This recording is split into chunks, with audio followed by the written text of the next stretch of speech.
Olá pessoal, graça e paz. Obrigado a você que está mais uma vez com a gente aí no Vocação Podcast. Esse que é o nosso bate-papo semanal, onde a gente sempre tem procurado trazer uma conversa importante, relevante, uma conversa que vai abençoar você. E hoje num tom muito festivo, né, Hélio? Pois é, Nós estamos fazendo um ano cara. de Vocação Podcast. A gente tem que agradecer muito a você que está acompanhando a gente. Você tem sido aí o principal combustível para esse projeto, né? Quando você se inscreve, quando você segue o nosso canal, se você não está fazendo isso, faça isso, tá? Não custa nada para você. Aí no YouTube, clica aqui no botão se inscrever e tem a opção também do sininho, né, Hélio? Isso mesmo. Ativar o sininho para sempre receber conversas. Receber a notificação, a gente lançou o vídeo, vai estar. Já a pessoa recebe a notificação, já vê e já vai lá conferir. Então, assim, a gente sempre está produzindo aí material novo, então toda semana, todo sábado às 15 horas você vai estar recebendo um vídeo novo, mas também a gente sempre está lançando shorts, a gente está lançando alguns trechos de entrevistas, então se você se inscrever e ativar o sininho, toda vez que tiver um conteúdo novo você vai receber isso aí com exclusividade no teu celular, tá? E também dizer que nós estamos em várias outras redes sociais. Nós estamos no Facebook, no YouTube, no TikTok, no Kawaii, no Deezer, Amazon de áudio, né? Cast. O Deezer, Apple for Podcasts, Amazon Music e o Spotify, tá? Então você pode acompanhar a gente em toda a rede social que você tiver. Se não tiver o Vocação Podcast na sua rede social, aí entre em contato conosco no WhatsApp, tá? O nosso telefone é o DDD 18 99737 9063. Repetindo o DDD 18 99737 9063. Esse é o nosso telefone, tá? Você pode entrar em contato conosco. É também a nossa chave Pix. Se você quiser fazer uma doação para nós, qualquer valor já nos ajuda para cobrir os custos aqui, mas a gente pede que vocês entrem em contato, dê o feedback de vocês, que vocês possam deixar uma mensagem aí para nós, uma sugestão de pauta, né? Isso. Muita gente tem entrado em contato com a gente aí, sugerindo alguns entrevistados, então entre em contato conosco, tá? E também agradecer aí o pessoal da Água A, da Água G, que tem abençoado a gente aí nesse novo momento aqui do Vocação Podcast e que é uma excelente oportunidade para você que está nos ouvindo, tá? Então, assim, eu não sei se você já se hidratou hoje, se você já bebeu água, mas se não fez isso, faça isso agora, tá? É importante a gente investir na nossa saúde, investir aí no nosso corpo e essa é a proposta aí da Água A e da Água G. Nós estamos falando aí de uma água com pH de 7,71, é uma excelente água com minerais aqui que vão poder te hidratar e essa é a principal proposta, tá, pessoal? Vamos investir na nossa saúde, tá? Você pode encontrar a Água A e a Água G nos melhores supermercadistas e nós temos também a Tex Lemon, né? A minha Tex Lemon, a Tex Lemon, que todo o episódio o Hélio tá tomando ela aí, que é uma excelente proposta para você que gosta aí de uma água mais saborizada, né? Tem muita gente que vai no restaurante, quero uma água com limão e gelo, né? Aqui você já tem essa opção, o gelo já tá dentro da água, tá? O limão já tá na água, então você pode ter essa opção também que eu tenho certeza que é uma opção diferente aí de você se hidratar, mas ainda mantendo a qualidade dos produtos, tá? A água A e a água G é água que mata a sua sede. Bom, e nós estávamos já querendo conversar com o pastor Luiz desde que nós começamos esse projeto. Atendendo a milhares de pedidos ao redor do Brasil, cartas quilométricas que chegavam, enfim, trouxemos a figura. O pastor Luiz. Pastor, obrigado, tá, por ter aceitado e para nós é um motivo de muita alegria porque é uma data muito simbólica para nós essa gravação de um ano, então a gente fica muito feliz da gente estar podendo entrevistar o senhor aqui, tá? Muito obrigado por ter aceitado. O senhor é natural, a gente estava conversando aqui, o senhor é natural de Monte Aprazível. Monte Aprazível, região de São José do Rio Preto. Mas o senhor viveu lá há pouco tempo?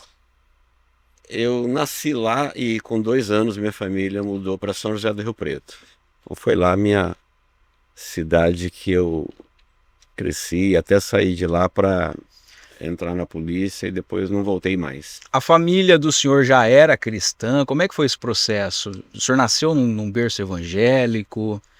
Ou o senhor teve um momento de conversão na história do senhor? Eu não sei o que é berço evangélico, mas na família que eu nasci, não era. Meu pai era alcoólatra.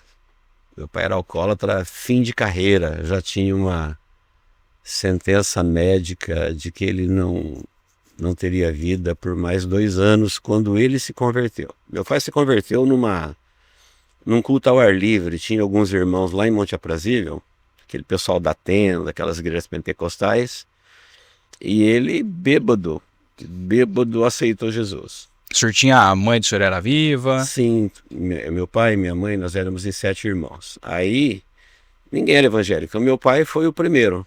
Ele aceitou Jesus e no dia seguinte ele começou a ser liberto daquela cachaça lá. Ele bebia de cair mesmo. E depois dessa conversão ele se tornou um cristão radical, firme, e tinha 2 anos de previsão de vida, acabou vivendo mais 40 anos e nunca mais bebeu. E o senhor tinha quantos anos nesse 2 período? anos. Então foi bem, Meu bem pai recente. se converteu, eu tinha 2 anos, E aí, como é que foi? Ele passava isso para o senhor? Ele cobrava ir na igreja? Como é que era esse processo? Então, só meu pai se converteu, a galera toda não, né? Meus irmãos que eram mais velhos, não. Então ele pegava bem no pé da turma mesmo, ele era bem radical. E eu me lembro que durante a minha infância, pré-adolescência, adolescência, ele tentou fazer de mim um cristão, meio na marra, mas não conseguiu. Eu ia na igreja porque ele me levava, frequentei as primeiras EBDs porque ele me levava. Isso na Assembleia de Deus? Não, na igreja que ele se converteu. Uma igreja, era uma comunidade local lá em São José do Rio Preto chamada Creio Eu na Bíblia. Não sei se ela existe até hoje. Era um pastor que fundou essa igreja e ela estava crescendo na época. Acho que ela era dissidente da Quadrangular, mas era uma igreja bem rígida no vestiário, nos costumes, e ele se tornou um cristão de lá. E eu ia nessa igreja com ele, mas eu era um filho de crente, não peguei paladar.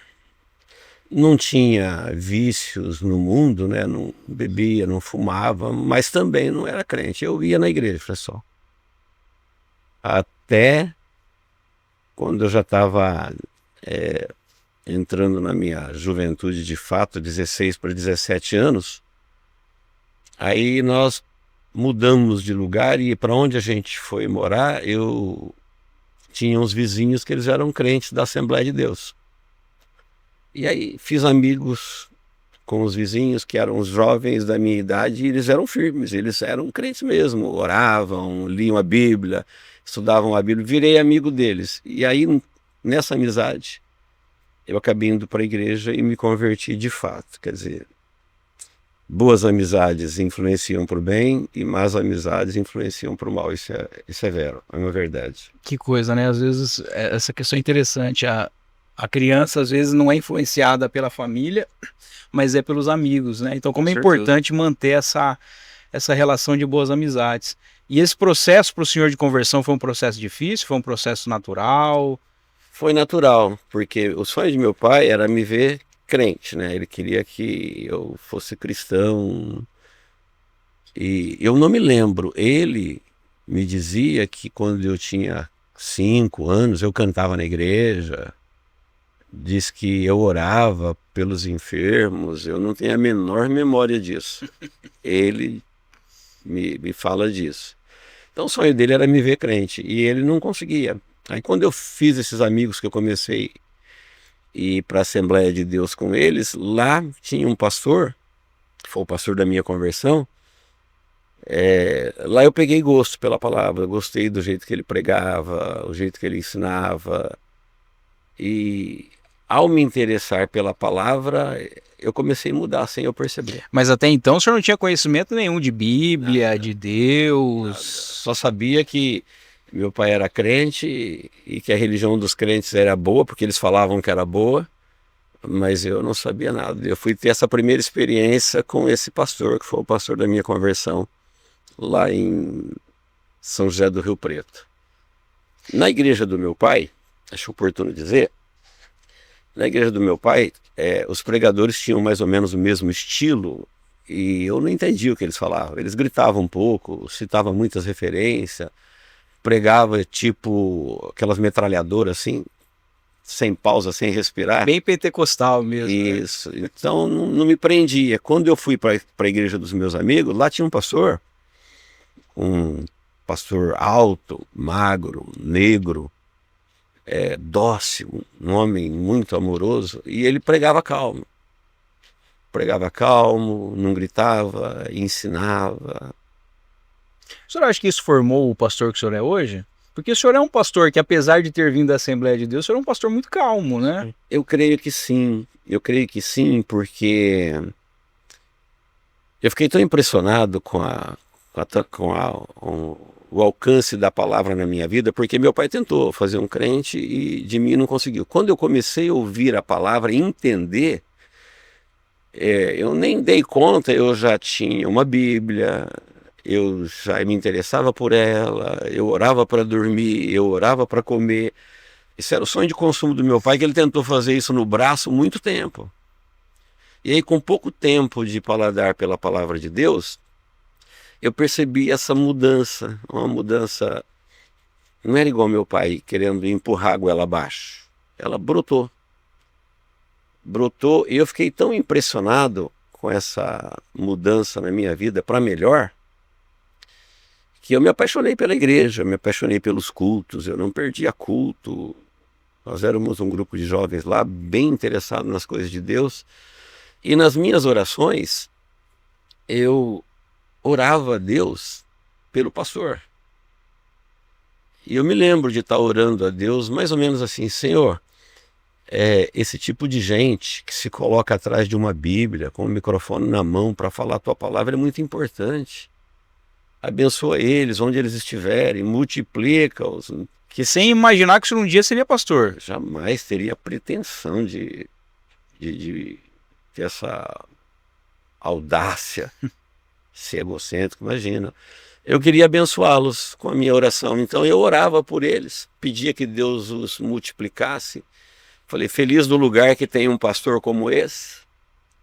E, orando por eles, Deus me fez um deles. Mas eu fiquei muito tempo orando por eles, agradecido mesmo pelo trabalho que eles faziam de abrir a Bíblia, ensinar. E isso daí é poderoso na vida de quem ouve. E o senhor estava com quantos anos nessa época que veio a conversão de fato? 17. Com 17. Ainda não tive a maioridade ainda. Não, 16 para 17 eu me batizei. Uhum. E, pastor, baseado nessa experiência do senhor, os estilos de pregação. Tem aquele que é mais enérgico, tem esse que é mais dócil, que falou a linguagem do senhor. Como que o senhor vê essa diferença de estilos? Ela é importante coexistir, tanto esse estilo mais enérgico quanto esse mais dócil? Eu creio que sim. Eu creio que sim, porque Deus, ele, quando usa alguém, ele não descaracteriza a pessoa. Quem faz isso é a religião. Você pode ver que tem algumas igrejas que todo mundo é moldado para falar igual, fazer com a mão igual. Meu irmão, meu amigo. Isso a religião faz, mas Deus não. Você pode ver que na Bíblia, Deus usou cada um dos escritores no estilo deles. Quem lê Mateus sabe que ele é diferente de Marcos. Quem lê Marcos sabe que ele é diferente de Lucas. Quem lê Lucas sabe que ele é diferente de João. E assim, quem lê as cartas de Paulo sabe que ele é diferente dos quatro. Deus foi usando cada um no seu sua estilo. característica. Né? Tanto Pedro impulsivo como o João amoroso, Deus não falou para João, você tem que ser igual ao Pedro. Pedro, você precisa ser igual ao João. Então Deus usa o estilo de cada um. Eu acredito que todos. E aí as pessoas que, do mesmo jeito que eu me identifiquei com esse tipo de pregação, tem gente que se identifica com a outra. A mais gritada, mais impulsiva. E a multiforme graça de Deus, né, pastor? Tem gente que vai ser alcançada ali, vai ser abençoada ali. Com certeza. E ela com Deus, né? Uma coisa que o senhor uma vez falou para mim há muito tempo atrás e isso ficou nas minhas referências, aquela experiência que o senhor teve de um bom emprego em São José do Rio Preto e que o senhor, mesmo assim, sempre colocou Deus na frente do projeto. Se o senhor puder contar um pouquinho para nós daquela experiência que o senhor teve? Foi uma experiência marcante que eu acho que eu já realmente falei ali em algum culto, ficou até gravado, né? Eu vinha da área de construção, nós éramos uma família muito pobre, meus irmãos todos trabalhavam na área de construção e eu trabalhava com eles também. O senhor foi pedreiro, o senhor vem de pedreiro mesmo. Azulejista, fui servente, fui tudo que você pensar. Se eu for falar tudo que eu fui aqui, a lista é grande, mas não é nada que você vai se interessar para indicar para alguém. Uma infância muito sofrida. E eu me lembro que nessa época, quando eu fiz 18 anos, eu já tinha minha habilitação. Um decorador famoso lá de Rio Preto, uma vez, ele me chamou para trabalhar com ele. Ele era decorador de clubes, fazia baile de debutantes, ele fazia de tudo. Que hoje o pessoal aluga para fazer decoração de casamento, de festa de 15 anos, esse tipo de coisa. Isso aí estava começando ainda. Ele era muito famoso, ele precisava de alguém de confiança, porque ele tinha muitos garotos que trabalhavam com ele, menor de idade. Ele queria um garoto que já fosse habilitado e que fosse de Rio Preto a São Paulo comprar as coisas no atacado, as flores, tudo que usava para decoração, que tivesse essa habilidade para ir até São Paulo e voltar. E eu comecei a trabalhar com ele, eu gostava muito de dirigir, cuidava bem dos carros.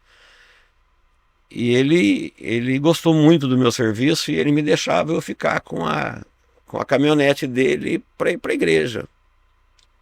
Então fui muito abençoado. Com 18 anos eu tinha uma F1000 seminova, abastecida, para mim ir para casa, ficar com ela, ir para a igreja, para o culto. Eu só teria que cumprir a missão dele quando ele precisava. E aí nós tivemos problema que o serviço dele, o pico era fim de semana. E eu era vice-líder do grupo de jovens na época, já com 18 anos. Eu ajudava lá o grupo de jovens pequeno. E para mim o culto de domingo era inegociável. Que interessante isso, né? Era inegociável. E ele começou a precisar que eu viajasse de sábado, de domingo. E eu falei para ele que não me ia dar. E teve uma vez que eu faltei no serviço, deixei ele na mão porque era um culto especial dos jovens. E eu nem pregava, eu só ia no culto. O senhor era só uma pessoa que participava. Isso. Não tinha cargo. Estava ajudando. E aí ele ficou muito magoado. No dia seguinte ele falou para mim que ele ia precisar me demitir, mas que ele queria me dar uma chance. Ele falou: você sabe quantos jovens gostariam de estar no seu lugar? Eu falei: olha, eu imagino. Por quê? Porque ele me dava dinheiro com sobra para comer à vontade. Ele confiava, ele não pedia nota de nada. Ele falava: eu gastei tanto, sobrou tanto. Na época era dinheiro mesmo, não tinha cartão ainda, era dinheiro. Ele nem contava, ele confiava. Então ele me deixava a caminhonete, ele deixava eu comer o que eu quisesse. Ele chegou a falar para mim: se tiver algum irmão seu para você não viajar sozinho, se quiser levar, pode pagar para ele, tá certo? Caramba.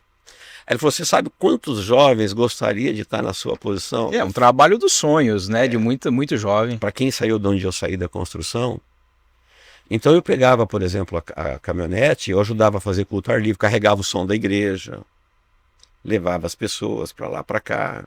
E ele deixava, não tinha problema Ele nenhum. sabia. Tanto é que nesse dia que ele ia me demitir, ele falou assim: eu já não te dei a caminhonete, toda a liberdade para você fazer o que você tem que fazer lá de segunda a sexta. Agora, sábado e domingo não. E tinha sábado e domingo que ele não precisava. Eu ficava com ela também. Eu falei: de vez em quando que eu preciso, mas você não pode falhar. Aí eu peguei e falei para ele que não. Quando tivesse cultos, eu não abriria a mão de ir para a igreja. E aí nós nos demitimos. Eu e ele entramos em acordo que eu queria sair, ele lamentando, e eu também, né? Mas eu escolhi. E como foi o dia seguinte disso? Porque o senhor voltou para a construção, o senhor ficou desempregado. Voltei para trabalhar com meus irmãos. De boa. Perdi essa... Mas tudo isso foi sendo decisões corretas, que Deus foi abrindo as portas. Uma delas foi logo em seguida, com 24 anos. Isso aí estava acontecendo com 21 anos, 22 anos. Com 24 eu consegui entrar na polícia, que eu não tinha muita condição, muito preparo para entrar. O senhor tinha estudo, o senhor tinha feito uma faculdade? Não tinha estudo nenhum. Na época a polícia estava precisando muito de policiais, e eles abriram um concurso que exigia nível de 2º grau, porém não exigia o canudo. Não tinha que mostrar o diploma. Você tinha que Passar na prova. Eu jamais me atreveria a me inscrever para um concurso desse, porque eu sabia que eu não tinha condições de passar. Eu mal tinha feito o 1º grau. Primeiro grau é oitava série, né? Oitava série. Acho que é. Tinha chegado na marra ali na oitava, então não tinha nem o segundo. E um dia um amigo meu, que hoje já partiu, pastor também, ele era formado, ele falou, vamos para São Paulo fazer inscrição para soldado da polícia? Falei, Cláudio, eu acho que eu não dou conta. Ele falou, você não tem nada a perder, não passou, tentou pelo menos, e não está precisando mostrar o diploma. Você só tem que ser, e ele tinha faculdade. Eu não me lembro mais agora no que ele era formado, mas ele era formado e ele disse, a gente tenta, se deu, não deu, vamos orar. Mas era um absurdo eu orar para passar. Então, era uma época de desemprego, governador Maluf, não sei se vocês lembram disso, acho que não, né? Que ano que era? Era 1982. A gente estava numa inflação começando a gigantesca, desemprego. Então, o desemprego fez com que a concorrência por vagas era gigantesca. Então, eles peneiravam. Eles peneiravam bastante, pegavam as melhores E era uma notas. boa profissão? Era um bom salário? Era um bom salário. No meu caso, principalmente, era um excelente salário. Mas a prova que era um bom salário é que tinha muita gente formada. E esse rapaz, o Cláudio, que na época não era pastor também, ele era jovem igual eu, ele não passou. Ele passou no primeiro e no segundo exame, depois ele reprovou. E eu fui até o fim, Deus me abençoou, fui até o fim, passei e entrei.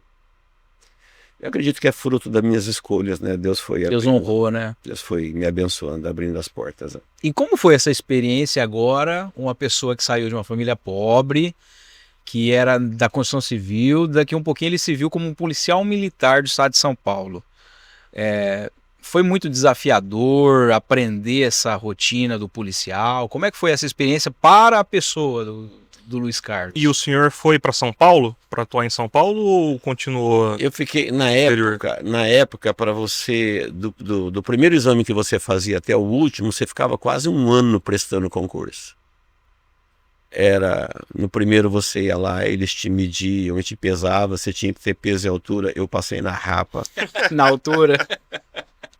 Entrava a idade mínima de 1,64, eu bati 1,64, esticando o pescoço. Uma botina mais alta ali.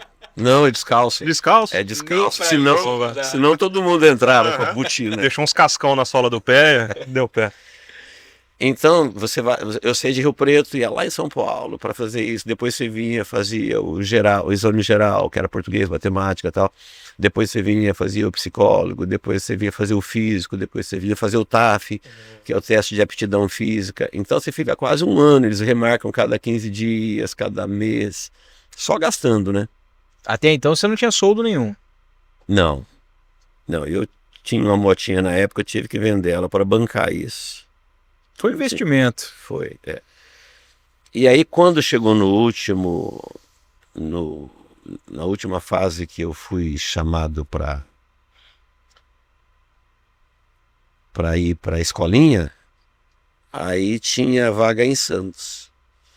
Aconteceu um episódio meio trágico, não sei se seria o caso agora antes de ir, mas eu acabei indo fazer escola em Santos. Fiquei lá 8 meses em Santos. Depois eu fui classificado em Santo André. Fiquei 4 anos lá e sonhava em voltar para Rio Preto, né? Amava Rio Preto, gostava de lá, gostava da igreja, dos irmãos, era a cidade dos meus sonhos. E não voltei até hoje. De lá acabei vindo para Araçatuba. Então, mas foi muito difícil a adaptação, porque imagino que a vida de um policial militar, pelo menos com certeza o policial militar hoje não é o mesmo policial militar de 1985, com certeza. Mas a gente vê que o policial ele tem que ser truculento, ele tem que ser uma pessoa mais enérgica. Não consigo ver um policial amoroso como é o pastor Luiz Carlos, ou como a referência que o senhor teve lá daquele primeiro pastor. Como é que foi essa adaptação? Olha, no começo eu ainda não era pastor, eu era um jovem já comprometido com Deus, já com paladar pelas coisas de Deus. Sabia que eu estava entrando, muita gente falou que eu ia entrar numa corporação que eu ia me desviar. E como de fato no começo eu acabei me afastando da igreja, não me desviei de ir para o mundo, mas me afastei das atividades por um período de 3 anos. E depois eu voltei para nunca mais.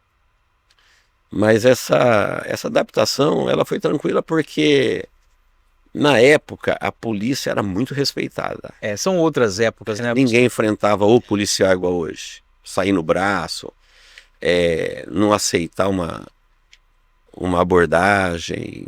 Então o policial ele era muito respeitado, principalmente na Grande São Paulo, que a polícia ela era mais violenta e tal. E num primeiro momento eu fui trabalhar numa companhia de trânsito. Então as ocorrências eram menores.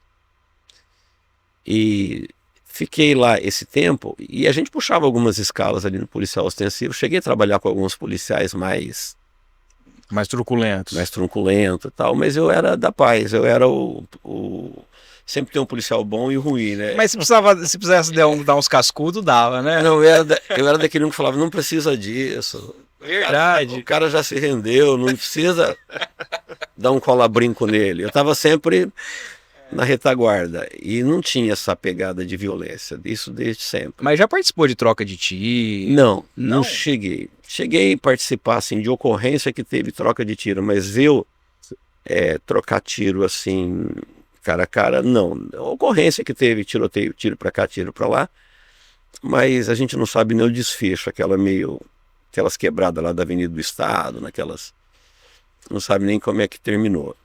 Então eu tive pouca experiência de um policial de rua, porque com 4 anos, de 2 para 3 anos, fiquei 4 anos em São Paulo, mas de 2 para 3 anos eu já entendi que a rua não era muito para mim. A rua, para você ser um bom policial, vai ser difícil você ser um bom cristão. É mesmo. Encrenca o tempo todo, né? Só problema, né? O policial de ronda, ele só vê problema, né? O rádio só te chama para atender a ocorrência. Ocorrência é encrenca. É difícil ocorrência boa. Então, como eu tinha aprendido a tocar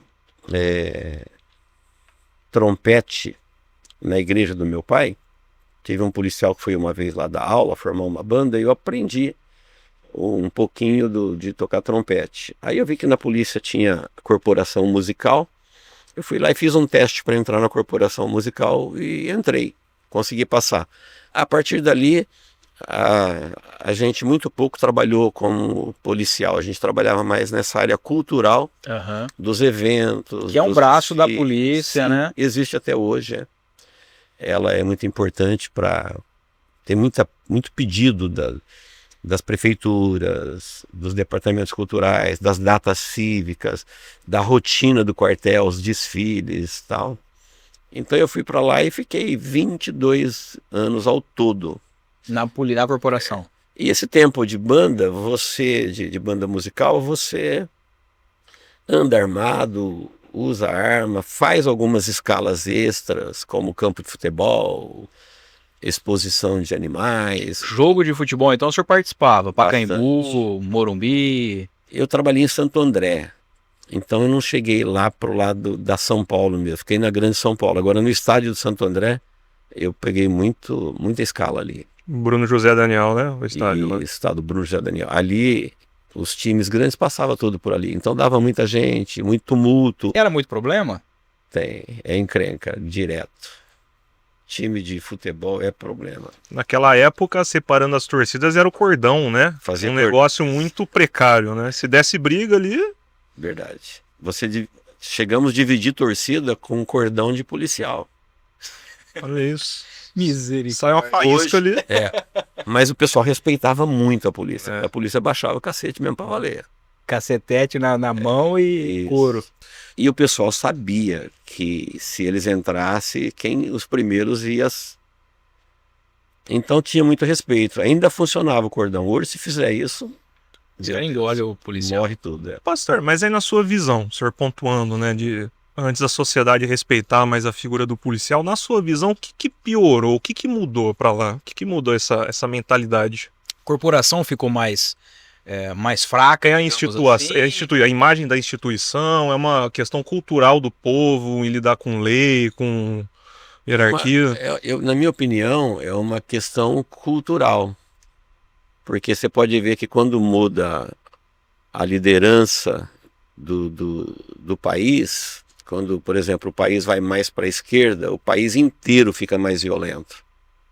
Se valoriza menos a lei e se valoriza mais o crime.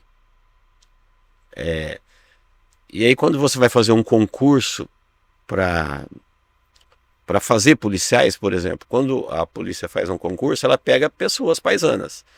Você vai montar a mente desse camarada lá dentro para ele trabalhar dentro da lei, você vai formatar ele. Então não adianta nada, por exemplo, a gente ter lei europeia e ter candidatos brasileiros. O executivo... Ele já traz dentro dele aquilo lá que ele vai baixar o cacete, porque se ele não fizer isso, né? No país que ele vive é assim, se ele não fizer ele vai apanhar, se ele não matar ele vai morrer, então é cultural. A polícia americana funciona. Por quê? Porque no concurso lá entra candidatos americanos, com educação americana, com formação americana.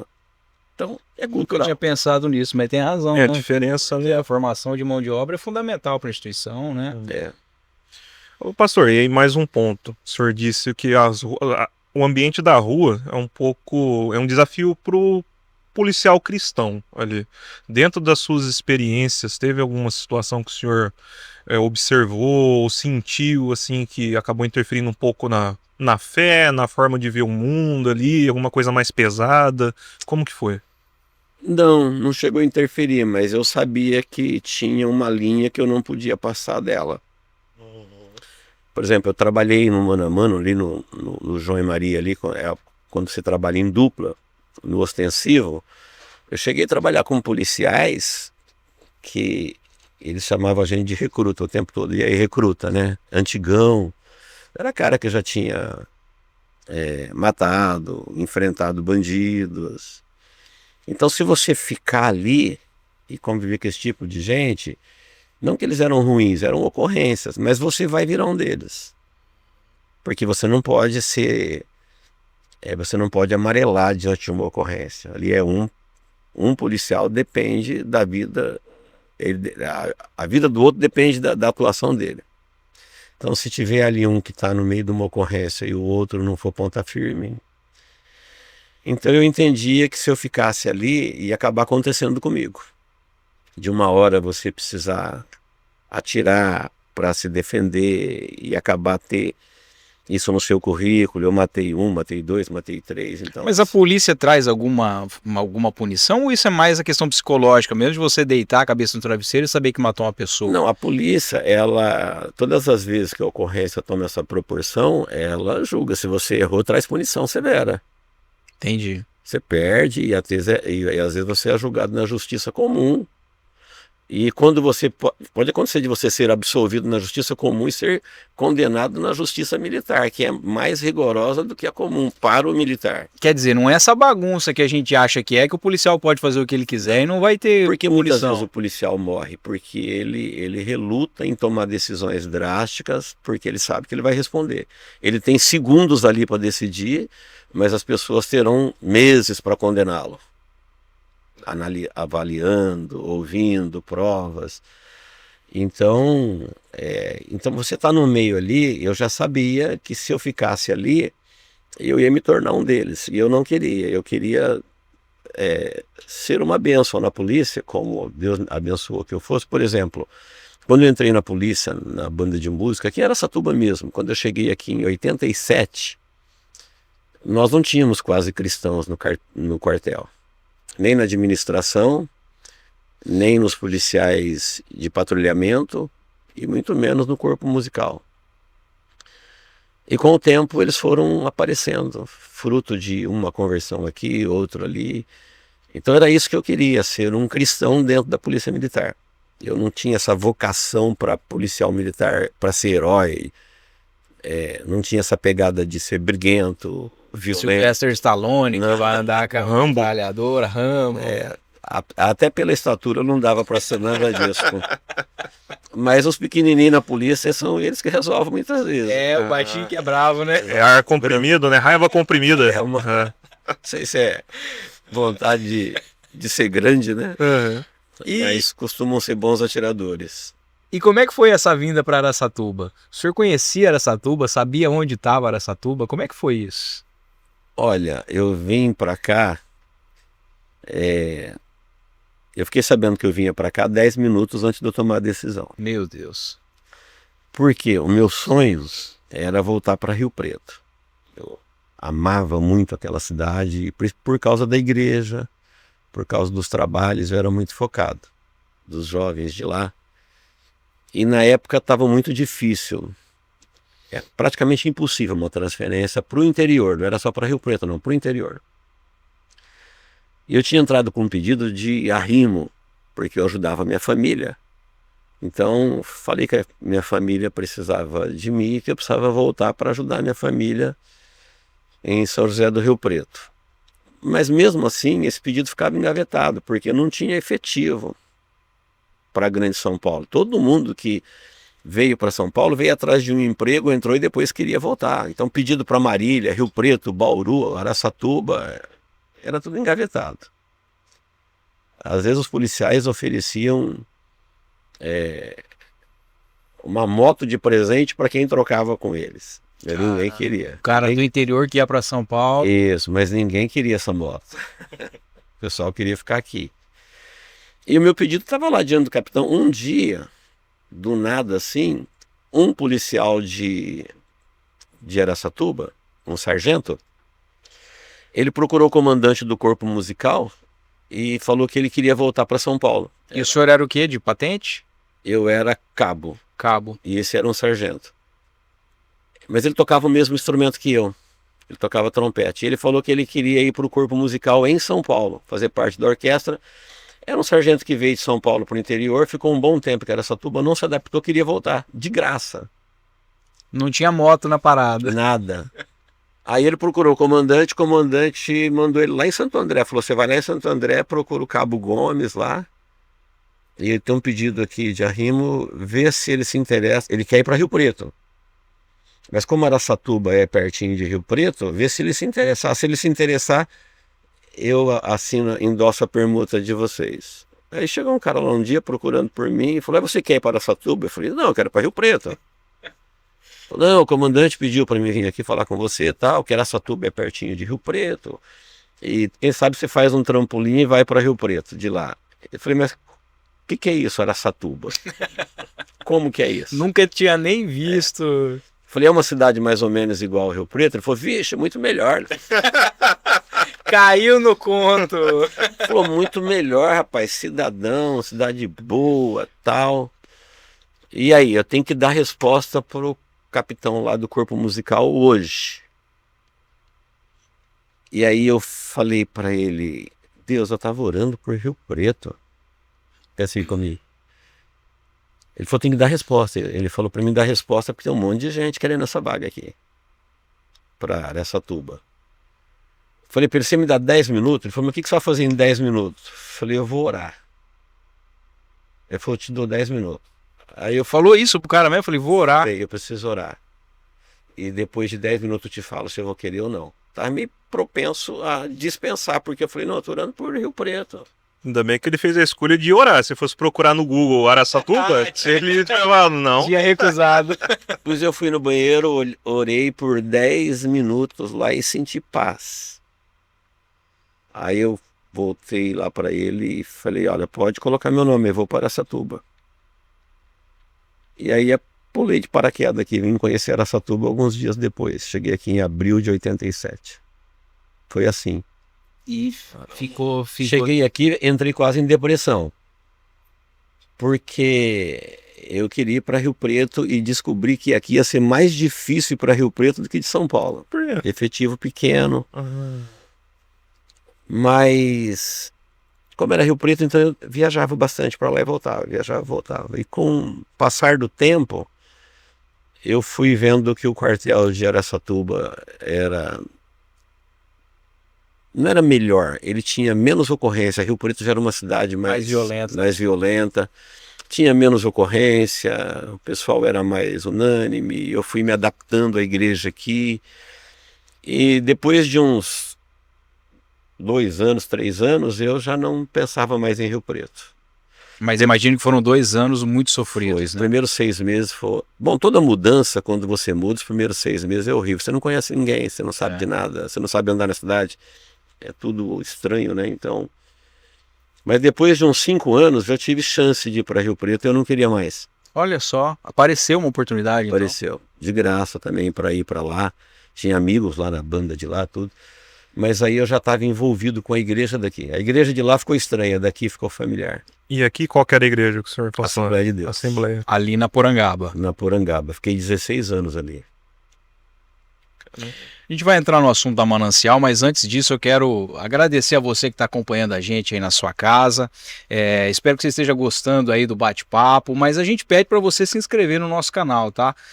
Isso é uma questão que é muito importante para a gente, porque isso gera engajamento. Quanto mais pessoas se inscrevem, quanto mais você comenta, curte esse material aí, o próprio algoritmo começa a entregar isso para outras pessoas, tá? Então isso é muito importante para nós. Então a gente pede para você aí, se você puder, clica aí no botãozinho para se inscrever, ativa o sininho do YouTube, porque você ativando o sininho do YouTube, você sempre vai receber material novo aí na tua casa, onde você estiver, tá?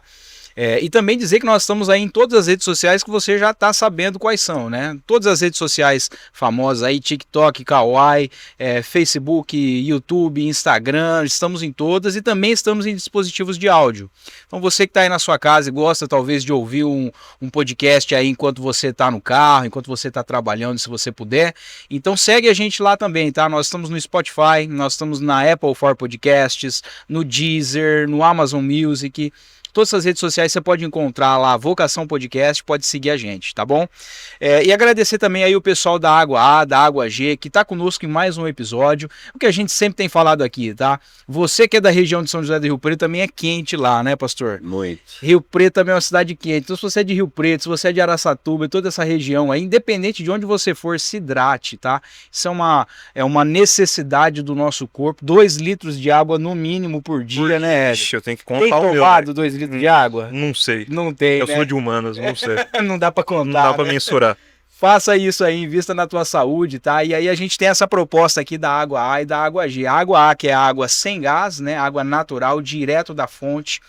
Do jeito que ela é recolhida da natureza, é colocada na garrafinha aí e tá pronta para consumo, tá?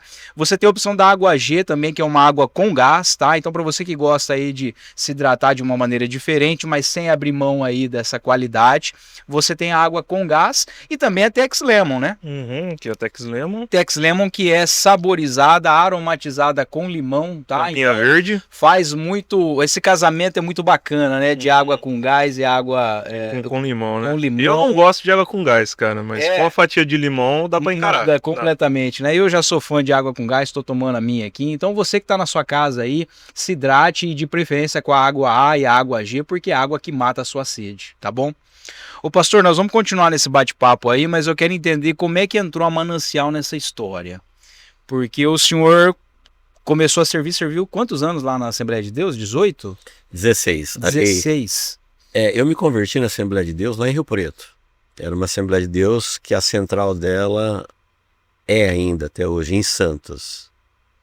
E ela tem um trabalho forte em Rio Preto. Imagino quando o senhor trabalhou em Santos, então o senhor passou a frequentar lá a central. Sim, sim. Se bem que a gente, em Santos, eu fiz o curso de formação, então a gente não tinha muita liberdade. Entendi.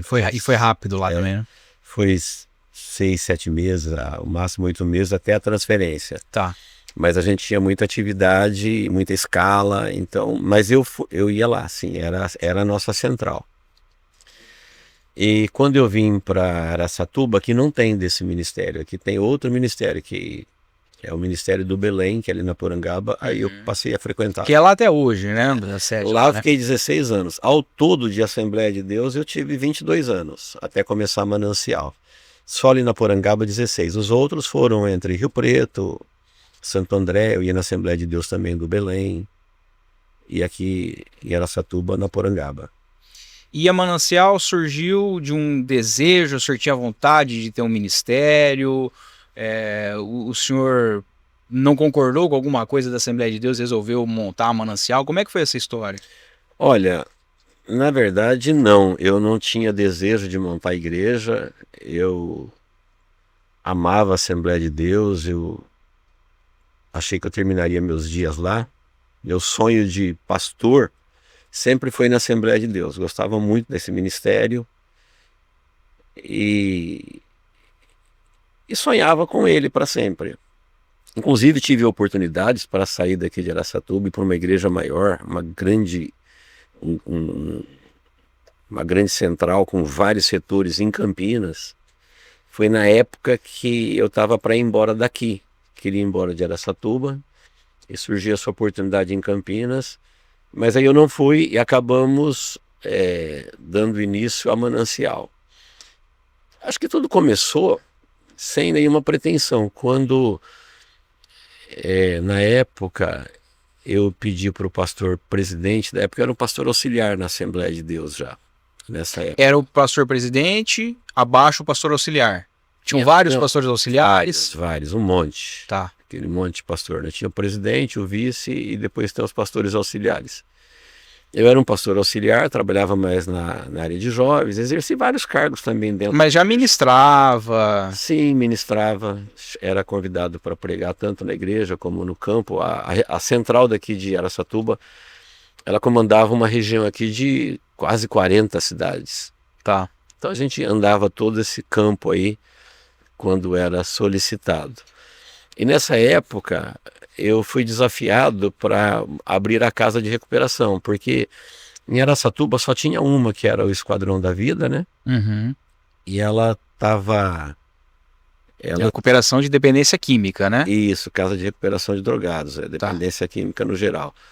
E na época, o Esquadrão da Vida fechou, foi na época do Sint, da Conceição Sint e tal, que eles acabaram politizando um pouco a clínica e ela acabou fechando. E Araçatuba tinha uma lacuna aí. E o obreiro, que era o obreiro de esquadrão, eu tinha levado muitas vezes pessoas, levei policiais para se recuperar de álcool lá. Tinha testemunhos dentro da polícia de gente que nós internamos lá, que deu certo, que abandonaram o álcool, voltaram para a vida ativa. Esse obreiro, ele ficava falando para mim, pastor, porque eu ia lá, jogava bola com eles, ministrava para eles. Ele falava, você tem um perfil para casa de recuperação, nós precisamos abrir uma casa de recuperação. E ele sempre me chamava quando a gente ia jogar bola de sábado à tarde. E eu sempre falava, não. O senhor era atleta de futebol, então, né? Atleta não. Um entusiasta. Canela dura. Canela dura. Mas eu gostava muito de jogar. Não é à toa que eu tenho 4 cirurgias de joelhos. O senhor jogava em que posição? Ponta direita. Rápido e... Baixinho, rápido, driblador. É a receita do sucesso. Eu era um boi bravo lá, nunca fui atleta, mas eu gostava muito, então eu vivia nos campos. O pastor tinha uma habilidade de colocar a bola onde quisesse, cara, fazer cruzamento, fazer invertida, passe. Caramba. Me lembro dessa época áurea. Tá exagerando, mas... Eu vi vocês conversando antes de vir pro ar aqui, não sei o que vocês combinaram de cedido, né, nesse ponto, mas... Falei pro Gui, a hora que eu falar que eu jogava bola, você fala que eu era bom. Então, nessa época a gente jogava bola, toda vez que a gente jogava bola ele falava, pastor, e ele era um obreiro que estava parado, ele era um bom obreiro. E eu sempre dizia por ele, Silas, eu não tenho a menor chamada, meu chamado é quando eu sei de alguém que precisa, eu vou lá com a pessoa, falo até um local, levo lá. Então já tinha internado uma meia dúzia já lá, que tinha vingado, tinha dado certo. E um dia ele falou para mim, naquele dia que ele falou assim, pastor, vamos abrir uma casa. Eu falei para ele, em vez de eu falar não como eu sempre falava, eu falei assim, vamos fazer o seguinte, vamos orar sobre isso. Ele ficou todo feliz. Ele falou, então se vamos orar, eu tenho certeza. É uma abertura. Tenho certeza que ele tinha certeza que Deus ia fazer isso. E acho que pela fé dele, naqueles dias, naquela semana, quando eu orei, abriu meu coração para isso. Falei, vamos abrir uma casa de recuperação. E aí o problema é que casa de recuperação você tem que montar uma diretoria, toda aquela problema, né? Então na igreja, a Assembleia de Deus, num primeiro momento o pastor tinha dito que ele daria apoio, mas depois ele não quis mais apoiar. Esse negócio de mexer com drogado dá muito trabalho, esse pessoal vai e volta, colocaram lá. E a Refúgio Cristão, que nasceu 6 meses antes da Manancial, ela começou a dar certo.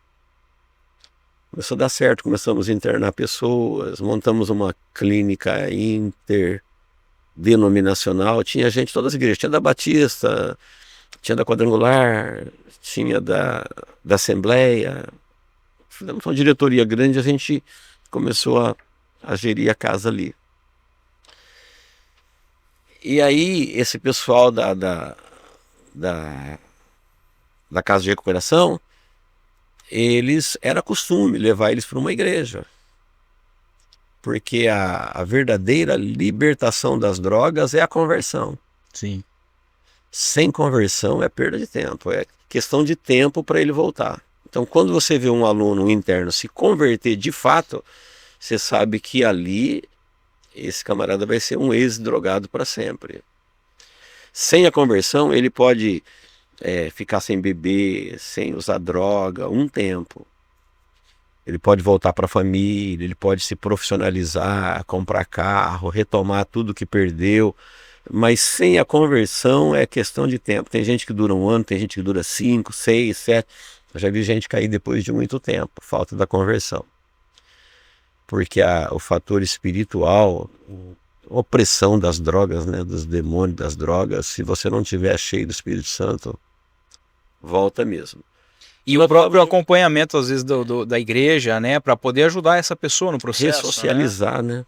Ressocializar, porque às vezes a pessoa, ele se converte na casa de recuperação e volta para casa, ele saiu de lá um drogado, ele volta para casa um cristão. Chega lá, as pessoas dizem assim, não, nós não queremos ser cristão, nós só queremos que você não use droga. Então você vai poder fumar, beber uma cervejinha. Não existe isso. A droga, ou você é radical, ou você vai cair. É um pecado que não dá para negociar, né, pastor? Já teve casos, por exemplo, de pessoas estar firme na igreja anos. Falar, esse já era, não cai nunca mais. Anos. De álcool. Não era nem de droga. Era droga e álcool, mas o forte, sempre tem o forte. Né? Álcool. Era álcool. Depois que você está alcoolizado, aí qualquer droga vai também. Mas a pegada dele era álcool. E um dia ele resolveu tomar uma Caracu. Que tem pouco álcool. Não embebeda ninguém. 2 dias depois ele estava na rua. Acende as células do organismo que aprendeu a viver sem o álcool, você acende o organismo inteirinho, aquilo ferve, né? Então ele volta a ser um dependente com uma dose. E já vi, por exemplo, policial, um que já morreu, mas nós internamos ele estava quase morrendo de tanto álcool, e ele nunca mais tomou nada, até a ceia. Ele perguntava se fosse de vinho, ele não tomava. Para não dar brecha nenhuma. Para não dar brecha, porque ele já sabia dessas ocorrências. Então ele viveu liberto até morreu cristão, muitos anos depois. E ele era um cachaceiro violento, ele nem trabalhava mais, ele estava encostado porque ele não podia pôr fardo, não podia usar arma, nem no serviço administrativo ele já não servia mais. E ele voltou a trabalhar com viatura, voltou a usar arma, voltou a atender ocorrência, voltou a ser um testemunho, internou outros. Ele passou pela Refúgio ou por outra instituição? Ele passou pelo Esquadrão da Vida, tá, na época. E depois ele foi um grande colaborador da Refúgio também, o Carlos Passo Gil, policial bem conhecido que era Satuba. E ele era radical, se ele fosse tomar uma ceia, fosse vinho, ele não tomava, porque ele sabia que um pouquinho de álcool caiu na corrente sanguínea, já era. Então nessa época nós precisávamos de uma igreja para apoiar. E eu já estava um pouco descontente com a igreja, sem uma coisa no coração. Não tive nenhum problema, não tive nenhuma treta, nenhuma inimizade, nenhuma rixa, mas sabe quando a igreja foi saindo do coração? É o chamado talvez de Deus para abertura. Foi saindo do coração, e eu acho que quando a igreja sai do coração, ela já não é mais bênção para você, você também já não é mais bênção para ela. Então para mim, ir para a igreja, levar as pessoas para a igreja, estava começando a ser pesado, um fardo. Aquele estilo de pregação, muito de costumes, pouco de Bíblia. Estava nessa época, eu já tinha uns 13 anos de idade, que eu ministrava a ETAD, a Escola Teológica. Então a minha cabeça foi ampliando e eu não estava me achando mais ali dentro. Então aquele sonho que eu tinha de Assembleia de Deus para sempre foi minando, né? era uma realidade triste. Eu ficava triste porque eu não tinha para onde ir, não tinha vontade de ir para lugar nenhum. Mas aí com a casa de recuperação eu precisava cuidar dos meninos. Então um dia, orando a Deus, depois de um tempo, eu procurei o pastor, entreguei minha carta de demissão para ele, sem nenhum... Olha, eu vou seguir minha vida. E aí começamos a Manancial. Quer dizer, então a Manancial surgiu para apoiar a Refúgio. Sim. Não foi a Refúgio que nasceu? A Refúgio tinha 6 meses mais velha do que a Manancial. A Refúgio nasceu ela nasceu um pouquinho antes, mas nós inauguramos ela de fato em dezembro de 2000. A Refúgio. Na passagem do ano, 1º de janeiro de 2000. E a Manancial vai nascer só em março de 2000, 3 meses depois. Mas a Refúgio já vinha existindo 6 meses antes. Então, a Refúgio é 99, então. 99. 99 finalzinho de 99. Aí vi. Mas é que ela foi oficializada quando nós registramos ela, que ela passou a existir. Janeiro. Data da fundação é janeiro. Janeiro de 2000. E a Manancial foi só março. Pastor, março. E aí, de repente, a sua vida de pastor, como pastor, ela começa com uma estrutura meio que pronta em pouco tempo. Se você já tinha a responsabilidade ali da Refúgio, e aí nesse pouco tempo a necessidade de abrir uma nova denominação ali. Como que foi para a cabeça se ver nesse lugar, né, nessa posição, sendo que lá atrás o senhor falou que não tinha a mínima pretensão de ser pastor? Exato. Lá atrás, quando eu disse, eu não me achava nem qualificado para orar, para pedir para ser pastor lá quando eu me converti. Eu achava que esse tipo de gente não tinha nada a ver comigo, porque eu era extremamente tímido. Sou, né? Não parece. O senhor não gosta de câmera, né, pastor? Não gosto de câmera, não gosto de público. E é onde eu vivo o tempo todo, né? Então eu era muito tímido, e sou até hoje, né? E não tinha qualificação para isso, né? Não tinha qualificação, então não me atrevia nem a orar, por isso eu orava pelos pastores. Nessa época da casa de recuperação, eu já tinha andado muito tempo. Eu já estava como professor da escola teológica, eu pregava, substituía o pastor às vezes quando ele pedia em alguns eventos da região. E já tinha exercido, só que eu nunca tinha pastoreado uma igreja. Embora nós fôssemos a central de uma regional de 40 cidades, pelo fato de eu ser muito atuante na central, ninguém abria mão. Eles não queriam me deixar eu ter experiência de dirigir uma congregação. Então eu nunca dirigi uma congregação. Entendi. Nunca Então a experiência com o Manancial foi inédita. Não, foi inédita. Por quê? Eu fiquei ali, eu fui tesoureiro, eu fui secretário, eu fui maestro do coral, eu fui maestro da banda, eu fui líder de jovens, eu fiz todos os cargos ali da central, fui secretário, auxiliar, eu fui o professor da escola teológica, o fundador da escola teológica, a ETAD, ali na Porangaba, e na época eu quis montar a escola ali para estudar. Porque em Rio Preto eu tinha feito uma meia dúzia de livros, e aí quando eu entrei na polícia eu tranquei o curso da ETAD. Fiz lá como aluno.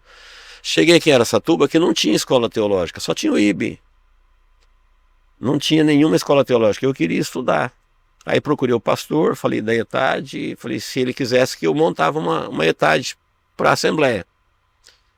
Ele falou, Luiz, faz aí. Aí a ETAD exigia que o pastor fosse o diretor geral da escola, pastor presidente, e aí tinha que ter uma diretoria. Aí eu pesquisei as pessoas da igreja, montei a diretoria, estava tudo pronto, levei para ele e falei, olha, já tinha que ter 12 alunos no MIFLA, arrumei os 15 alunos, o pessoal de Campinas vai vir aqui para montar a escola teológica, E agora o senhor, como diretor, tem que nomear um monitor. E nós vamos começar a estudar. Aí ele olhou os obreiros todos, nenhum deles quis ser monitores. Tem aquele negócio de teologia, parece que teologia Pesado, né? a letra mata, o que importa é o espírito, era o barulho, tal. Então não tinha aquela vontade. Então ninguém, pronto, aqueles pastores, presbíteros que tinha lá, ninguém queria ser monitor. Nessa época, quando começou a ETAD, quando eu fui sair da Assembleia para ir para Manancial, eu já tinha algum tempo que eu era pastor, mas quando começou a ETAD eu era diácono. Eu queria estudar. Foi quando eu cheguei aqui em 87, então 88, 89 nós estávamos montando a ETAD. Nessa época ele falou assim, Luiz, fala o seguinte, começa você então o primeiro livro, e a hora que Deus mandar um outro, que Deus preparar um outro, substitui. Você... Já tem 27 anos. 40 anos. 40? 35 para 40 anos que eu estou esperando Deus mandar o outro. Entendeu? E aí foi a... Então nessa época, quando eu fui para começar a Manancial, eu já tinha bastante conhecimento teológico, eu já era pastor. Já era um outro momento. Porque a ETAD começou lá em 88, 89, eu não sei certinho, e eu saí em 2000. Então já tinha passado um tempo de escola teológica, mas eu nunca tinha tido a experiência de pastorear uma congregação. Então foi um desafio. Nós começamos, e a Manancial foi a primeira igreja que eu fui ter experiência de pastorear. O senhor começou no quintal de casa, como a maioria dos pastores, né? Fiz 2 reuniões no quintal de casa e depois viemos para esse salãozinho aqui do lado aqui da esquina. Aqui na 15 com a Silva Grota. Isso, ficamos 6 meses ali e passamos para onde a gente está hoje. E aí, ali nas primeiras reuniões, até na casa do senhor, o senhor já tinha um apoio de alguém para organizar alguma coisa? Não. Só o senhor? Não, a primeira reunião tinha 6 pessoas, a segunda umas 10, que eram alguns convidados ali. E aí, como a casa era pequena, 10 já encheu. Já encheu atrás de um salão. Aí a gente veio para esse salão e alugamos esse salão aí, só Deus sabendo como, né? Eu aluguei e falei, bom, se ninguém contribuir, eu pego o meu salário da polícia e pago e vamos continuar. Como a maioria dos pastores também, né, pastor? Muita gente que, além de dirigir o ministério, ainda é o que sustenta financeiramente o ministério, né? E aí começamos, aí Deus começou a abençoar, foi uma igreja que foi crescendo aos poucos, né? E assim, hoje o pastor é muito conhecido até fora de Araçatuba, né? Mas tudo começou muito pequeno ali no salãozinho da esquina, né? Como é que foi essa questão da gravação dos CDs, Essa gravação ali da esquina foi a semente desse alcance que a Manancial hoje, pelo tamanho dela, ela não era para ser conhecida nem fora do bairro, no máximo na cidade.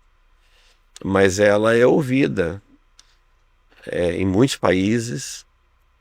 Teve um tempo que a gente puxava, na época que o site estava mais na moda, antes do YouTube, há alguns anos atrás, nós puxávamos o relatório mensal do nosso servidor, nós éramos ouvidos em 58 países. Países como China, Estados Unidos, nós tínhamos mais ouvintes lá do que no Brasil. Olha só. É brasileiros que estão lá, né? Sim, sim. Brasileiros, mas eles acessavam o site. É que hoje pulverizou muito, ficou muito fácil, né? De certa forma é positivo, né? E o site ele é muito útil ainda, ele é bem visitado. Nós precisamos até divulgar mais eles. Mas hoje todo mundo tem site, todo mundo tem canal, todo mundo tem rede social, então a pessoa pode congregar online onde ela quiser. Mas tudo começou, voltando ali na esquininha, nós fizemos a primeira reunião ali, nós tínhamos uma mesa de lata, uma toalha em cima, era o nosso púlpito. Aquela mesa de boteco mesmo, né? Um dia eu levantei a toalha e vi que era uma mesa de pinga, da Tatuzinho. Era o púlpito. Nosso púlpito. Ainda bem que colocava a toalha em cima. Eu preguei muito tempo ali, nunca vi que era uma mesa de pinga da Tatuzinho. Sempre estava lá com uma toalha arrumadinha, com um vasinho de flor. A nossa aqui é da Belco, viu, pastor? Então, Fica falando marca não, patrocina nós que a gente fala as marcas, né? um dia eu levantei a toalha e vi.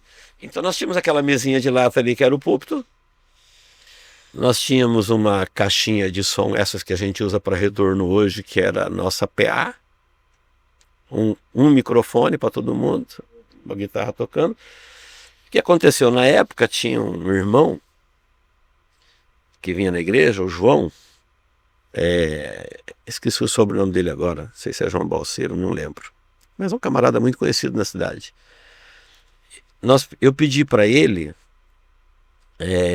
nós tínhamos uma mesinha de som de, sei lá, devia ter uns 3 de meio canal. devia ter uns 3 canais aqui lá, velha, e eu pedi para ele ficar na mesinha e regular o som para evitar microfonia, porque nós usávamos quase tudo junto ali, uma caixinha de som para falar, que depois ia tocar o violão, e para não ficar perto, às vezes dava umas microfonias nervosas. Eu falei, João, controla aí para você. Aí ele teve a ideia de gravar fitinha cassete para ouvir em casa, para ver como é que estava ficando. Então ele controlava ali e ele gravava. A ideia era um retorno para ele ali depois se ajustar. Aí o que acontece? Ele começou a encaminhar essas mensagens que ele gravava para quem não vinha no culto, para os irmãos. E chegou um tempo que ele começava a vir com um pacote de fita que os irmãos queriam cópia. Aí ele falou, pastor, como é que eu faço agora? Eu falei, tá ficando caro para mim comprar essas fitas, é bastante. O pessoal quer. Posso personalizar ela e vender para receber o custo de volta? Eu falei, pode. Aí ele fez uma capinha, montamos uma capinha e colocamos com essas fitas. Cada domingo ele chegava com uma caixa de sapato cheinha de fitinha cassete. E elas começaram a rodar. Começou a vender que nem pão quente aquilo lá. O tempo foi passando, nós pulamos para o CD. CDzinho, que era CD de mensagem, não era mensagem era os cultos gravados. O que eu acho que foi importante para ter esse alcance? Não vou falar sucesso, porque seria muita pretensão nossa, mas o pretensão. Alcance acho que Mas para ter um alcance, é que diferente de uma mensagem que até então se ouvia gravada em estúdio, essa mensagem gravada em cassete e em CD, ela pegava um som do culto. Você sabe quando você ouve uma coisa ungida, que foi gravada ungida, você sente na hora que você ouve. É diferente de uma gravação de estúdio e uma gravação de culto, né? Pega o clamor, aquela unção que está acontecendo ali no louvor, então você sentia que a mensagem ela era bem direcionada. É como se você estivesse no culto lá. E esses CDzinhos começou a vender. Teve uma época aqui na Manancial, que já onde a gente está, que fazia fila de gente comprando CD. Não tinha ainda o pendrive, não tinha ainda o YouTube, não tinha as redes sociais. Então o pessoal... Malemar tinha DVD, né? Malemar... Não, na época não tinha DVD. Não tinha Então, DVD. Malemar DVD, era o CD mesmo. Depois que veio o DVD. Aí o CDzinho, ele virou um folheto eletrônico. O pessoal comprava de monte, duplicava e dava. E começou a chegar testemunhos de longe desses CDs. Testemunhos de longe. Por exemplo, na Baixada, começou com um parente do Pitico que veio fazer recuperação aqui na Casa Monte Sinai. Lembra dele? Mazeu, ele era funcionário da Câmara Municipal de Santos. ele é primo de segundo grau meu, era, né? Primo de Isso. segundo grau meu. Ele estava se recuperando na Sinai, não era nem na Refúgio. Mas como ele era parente de vocês, do Pitico, seu, então ele veio para o culto aqui, com a família que ele tinha aqui, lá na Casa de Recuperação da Liberdade. Se alguém quiser ir para outra igreja, pode ir. Então ele vinha com o Pitico. Ele gostou das mensagens e ele pediu para copiar. Ele era bonzinho de técnica, Sim. mas eu. Sim. Até a Bel do Natal ficava meio esperto com ele, porque ela vendia o CD e falou, pastor, esse irmão aí, É ó, concorrente. ele veio aqui, ele pediu para gravar umas mensagens, ele gravou umas 200, pastor. Pirateando o conteúdo. Conteúdo pirata. Eu falei para Bel, deixa. Ele tinha um amigo mas eu tinha um amigo lá em Santos, que depois eu conhecia, que era o presbítero Renato, homem de Deus, Conheci ele também. Então, um cara firme, que ele tinha uma comunitária. E a comunitária dele pegava do Guarujá até Cubatão. E o Mazeu começou a levar essas mensagens para ele. E lá começou o pessoal a gostar e pedir. Ele colocou um horário no rádio, depois 2, depois 3.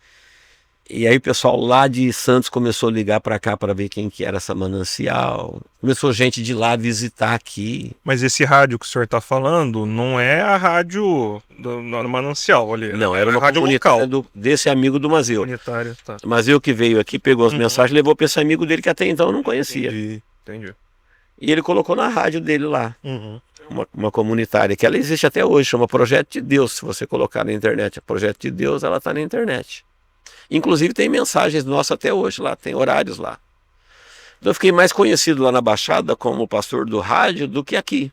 Ninguém sabia como era o Luiz. Não Não. sabia se era branco, preto. Não, muitas vezes eu fui reconhecido pela voz. Aqui em Araçatuba. Uma vez ali no Multishop eu fui na Vivo, no guichê da Vivo. E estava na fila, logo que chegou a minha vez, a moça falou que você falou, eu queria um relatório detalhado. Ela falou assim, você é pastor do rádio?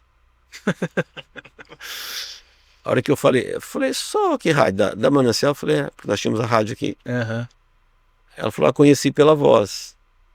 E várias vezes alguém me reconheceu também por causa da rádio, ela era muito ouvida. Eu gostava disso, de ficar no anonimato. Daí a minha relutância de aparecer aqui no Vocação. Mas por causa disso, pegou fila lá na Vivo, né? Se tivesse falado que era um pastor do ar, não tinha pego fila. Pastor, mas a gente fica muito feliz com essa relevância mesmo, né? Teve alguns episódios que eu acho interessante para mostrar como é que a palavra tem alcance, né? Que eu acabei descendo, porque nós abrimos, o pastor da rádio acabou vindo aqui com outro pastor e contar as histórias que essas mensagens estavam fazendo lá na Baixada. Testemunhos que você ficava impressionado de ver. Quando a palavra vai e a gente não aparece, Deus opera, só a gente não estragar. É verdade. Quem estraga a operação do Espírito Santo às vezes é a gente, querendo crédito, querendo Inventar. Quando você manda só a água, não precisa ir o copo, quem mata a sede é a água. Começou a surgir testemunhos lá gigantescos de pessoas recuperadas de droga. O próprio irmão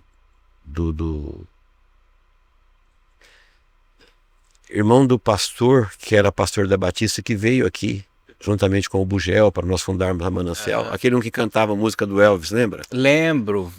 O Elvis indiano. Lembro. A voz parece do Elvis, mas o cara é indiano. Lembro. Ele falava, o Elvis não morreu, o Elvis só modificou. Mudou de etnia. O irmão dele, o irmão do pastor do Elvis, né? Ele que levou a mensagem pro pastor. Querendo lembrar o nome dele, eu não estou lembrando. Eu não vou lembrar, eu lembro do Elvis. Então, ele estava ouvindo a rádio, indo para casa, no coletivo. E quando ele chegou perto da casa dele, começou a perder sinal. E ele não queria perder a mensagem que estava interessante, ele queria ouvir. E aí ele foi procurando o sinal na casa dele e tal, tem lugar que melhorava, tem lugar que saía. Ele achou debaixo da mesa da cozinha. E ficou debaixo da mesa ouvindo a pregação. Falou isso em público para nós depois. Aí quando ele ouvia todo dia, que ele chegava, ele já ia lá para debaixo da mesa e eu terminava de ouvir a mensagem, porque ali pegava legalzinho.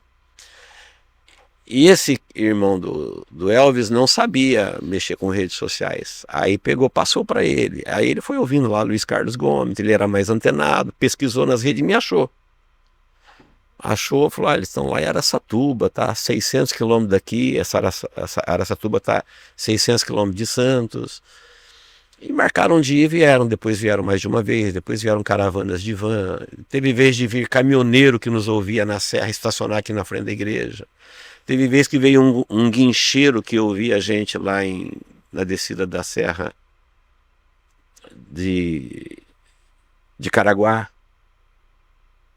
Falou, eu ouço lá, não era crente. Um dia chegamos, ele estava aí de manhã, ele falou... Quer dizer, não dá para mensurar, né, pastor, aonde isso foi, aonde isso chegou. Começou a chegar testemunhos de todo tipo. Só para você ter uma ideia, comecei a descer às vezes para apoiar a Manancial que estava nascendo lá na Baixada.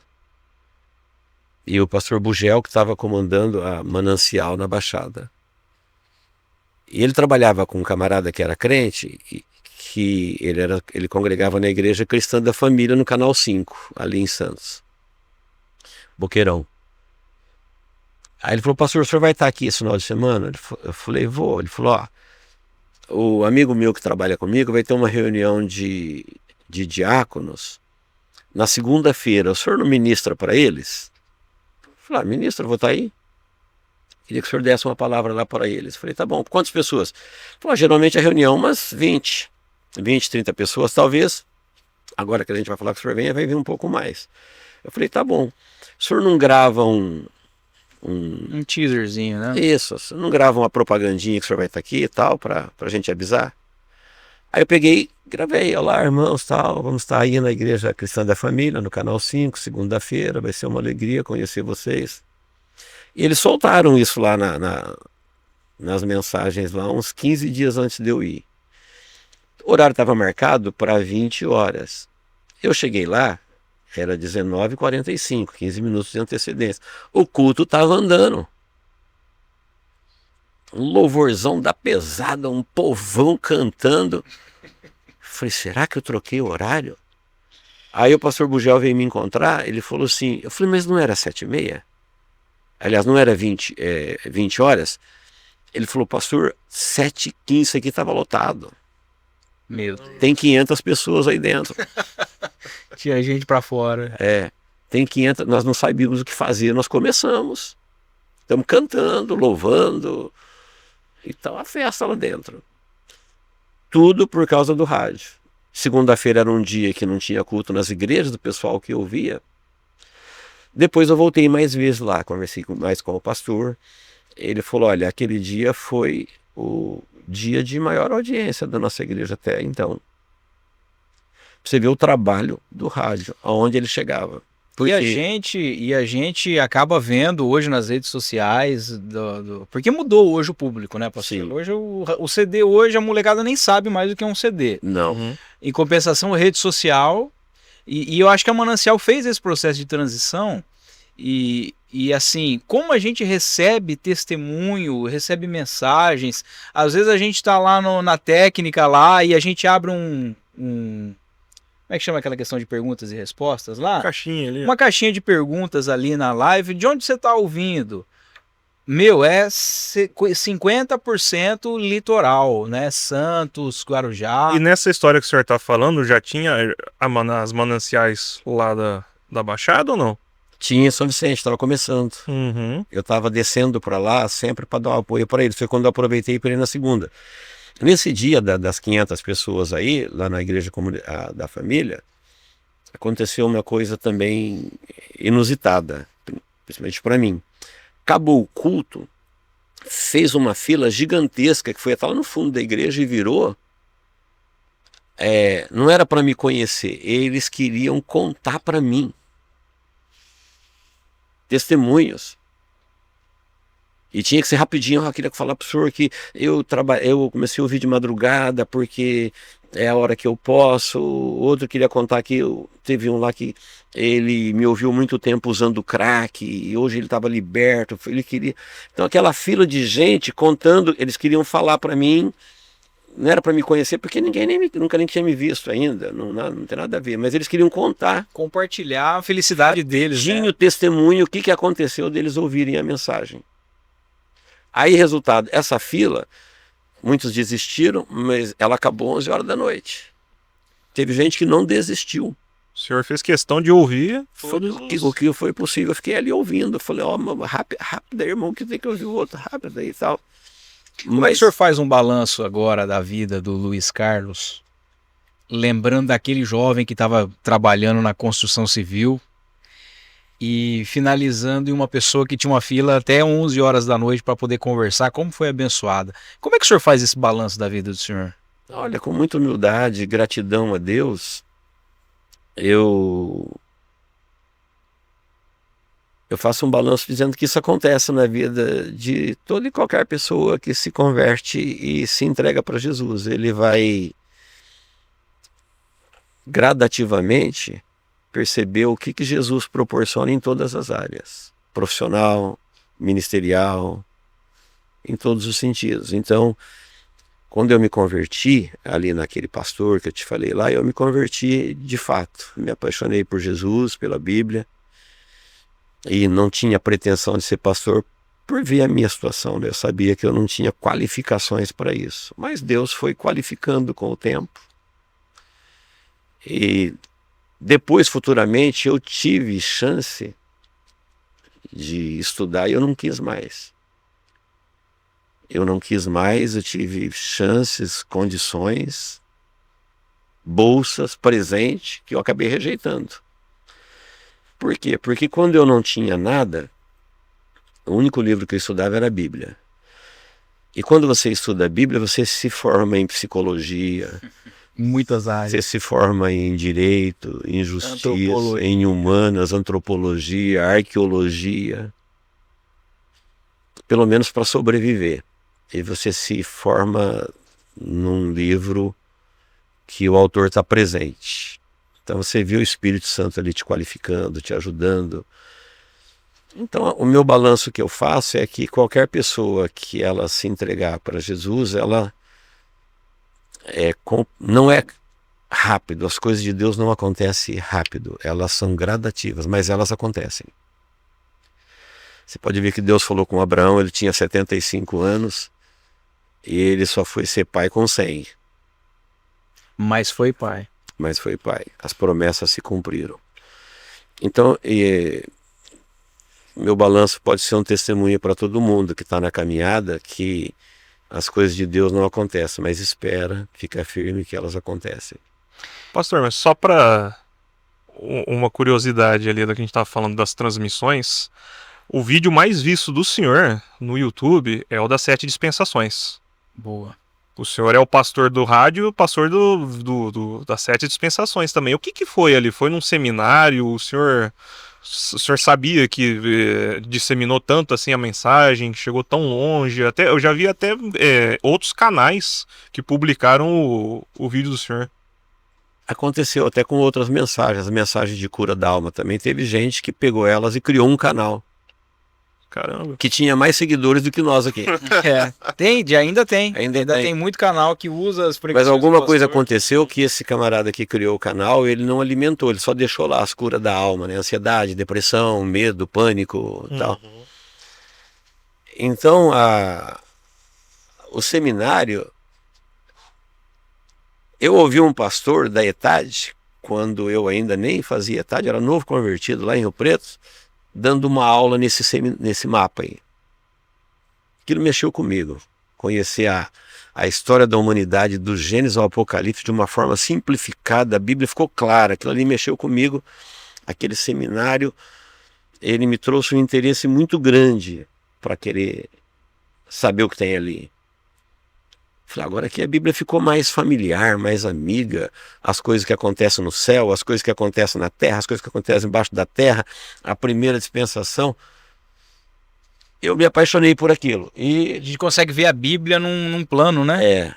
é aquilo ali até para conversão. Tem pessoas que se convertem assistindo o seminário, porque ele traz bastante temor das pessoas que não se decidem por Deus, porque ele mostra o inferno lá no final.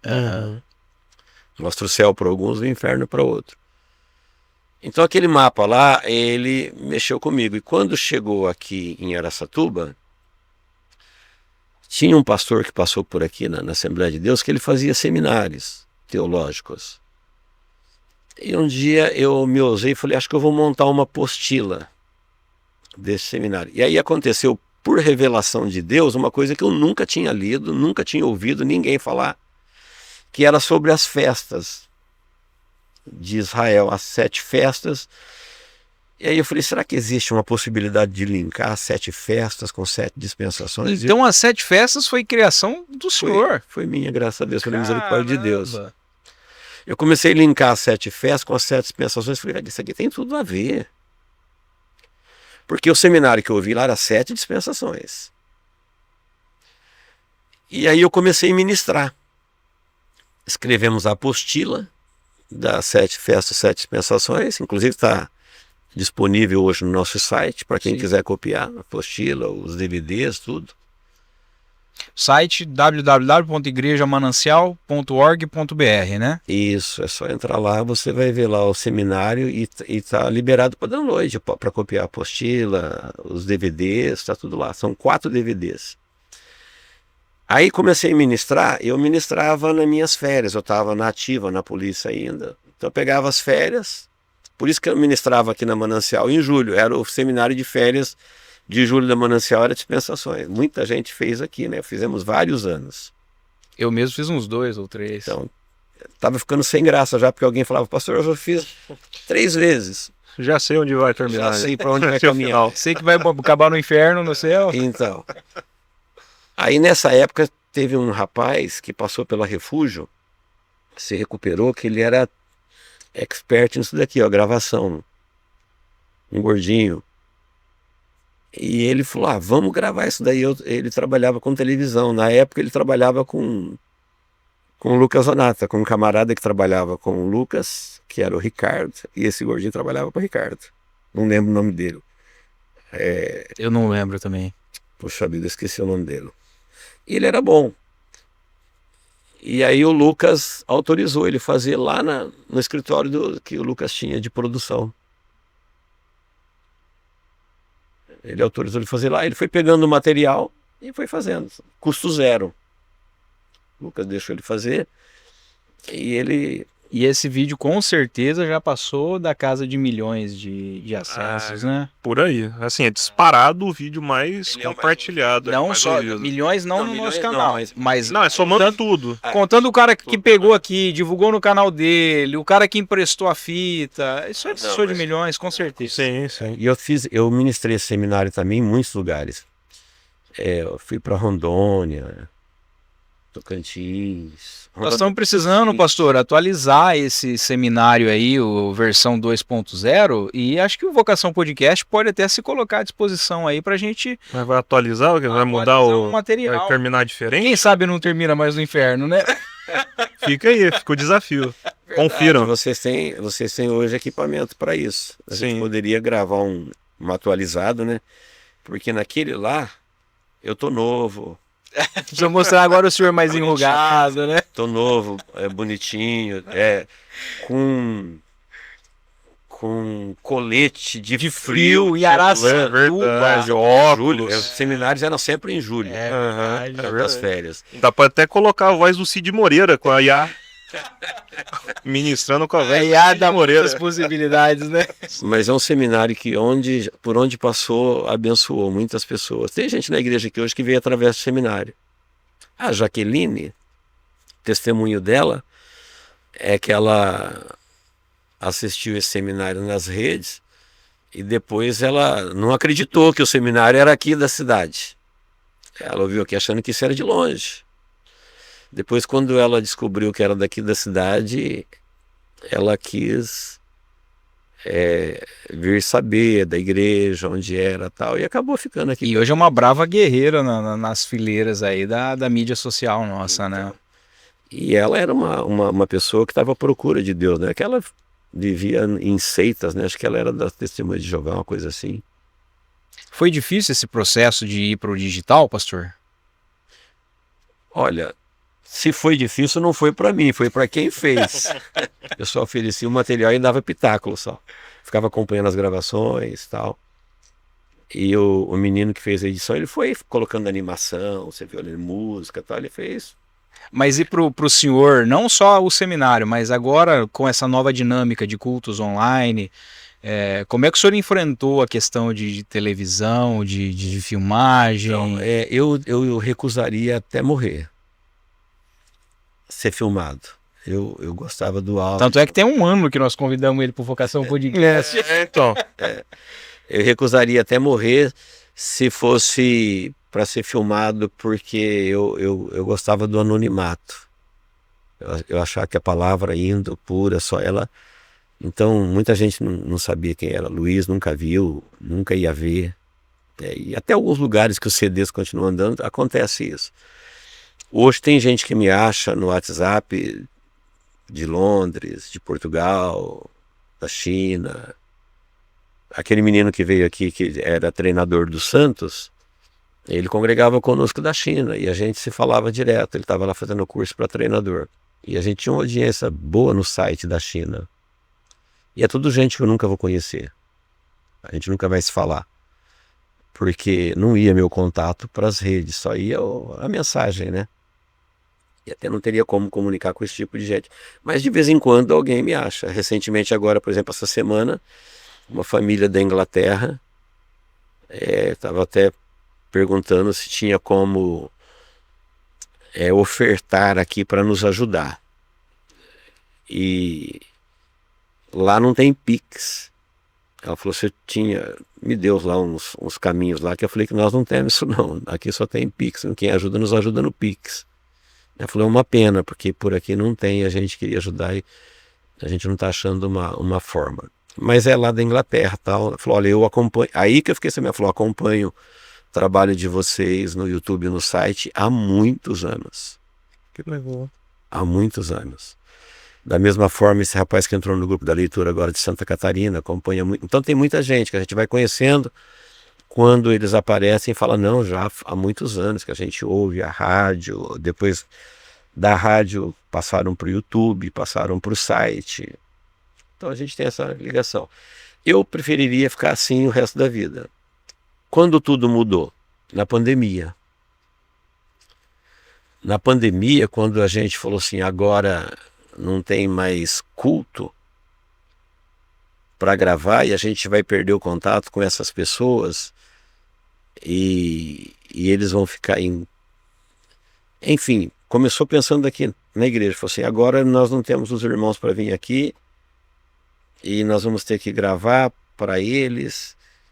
Então foi ali que a gente começou, para atender a pandemia, aceitar. O Guilherme começou na webzinha dele lá. É isso que eu ia falar, a gente tava lá, né, Gui? Guilherme, Bican lá da que secretaria. fica registrado, né? Nasceu com o Guilherme e o Hélio. Tinham Um computador meu, velho já, um notebook. Eu peguei emprestado uma webcam, que na época acho que era 600 de resolução. Não, aquilo Agora era nem 480p, aquilo lá era tudo. Então, foi com aquela primeira filmagem ali que vocês fizeram, que começou a levar para as pessoas o culto, porque eles não podiam mais vir na igreja, a igreja tinha que estar lacrada. Então a gente fazia só com o pessoal do louvor. Graças a Deus o nosso pessoal do louvor nunca se intimidou, né, nem da técnica. Glória a Deus por eles, foram valentes. E ali a gente foi começando. Então nessa época da pandemia, nós começamos a fazer isso. E aí esse culto nosso começou a andar. Quando acabou a pandemia, gravar o culto, nós trabalhávamos contra nós, porque estimulávamos as pessoas a ficar em casa e não vir no culto presencial. E foi uma decisão muito difícil na época, né? Isso era um medo, né? Então nós teríamos que voltar agora para o culto presencial, mas aí virou o chororô de quem estava longe. Chororô, modo de dizer, né? Tipo assim, não... Pastor, não para não, tem nos abençoado. Então tinha uma irmã ali que... Tinha uma comunidade no Nordeste que as famílias se reuniam na casa para acompanhar o culto, não tinha essa história? Não é uma... É o pessoal de Pernambuco, Belo Jardim, duas irmãs lá, Neide e...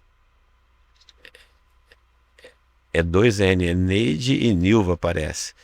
E eles têm um ponto de pregação lá, e essas irmãs entraram em contato, falando que nos ouvia, acompanhava, e às vezes eles compartilhavam um pouco daquilo que a gente tinha aqui lá. Eles têm, eu tenho ela no WhatsApp até hoje ainda. Maneide, um abraço para Maneide aí de espero que esteja acompanhando aí o Vocação Podcast. Belo Jardim, acompanha o Vocação, porque o Guilherme, ele...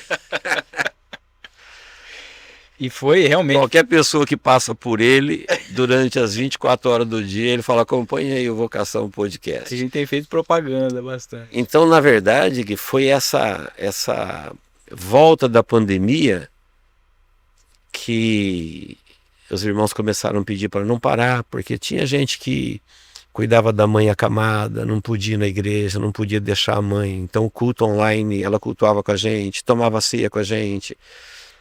Outro porque trabalhava num hospital, nos horários de culto. Outro que não podia frequentar uma igreja por causa do horário que ele trabalhava. Então aí foi quando eu me desarmei com essa rejeição que eu tinha com o Câmara e falei, vamos continuar. E como a igreja evoluiu, né, pastor, nesse tempo, porque a Manancial é uma igreja pequena, né? Como é que o senhor enxerga tudo que a gente tem entregue hoje com o que nós temos? Eu entendo que a Manancial ela ainda é uma igreja pequena, que faz um grande trabalho. Às vezes tem igreja grande que faz um pequeno trabalho. Quando eu falo grande trabalho, é trabalho missionário. Porque o objetivo da igreja não é crescer como denominação. É crescer como missão e fazer as pessoas crescerem como cristão. Se uma igreja é grande, mas ela não leva a palavra e as pessoas que estão dentro dela são pequenas no crescimento, ela está falhando na missão. Ela é mais um negócio. Vira uma igreja que ela é boa para os líderes, para a religião e não para o reino. Porque para o reino o que importa é que as pessoas que entram na igreja cresçam como cristão,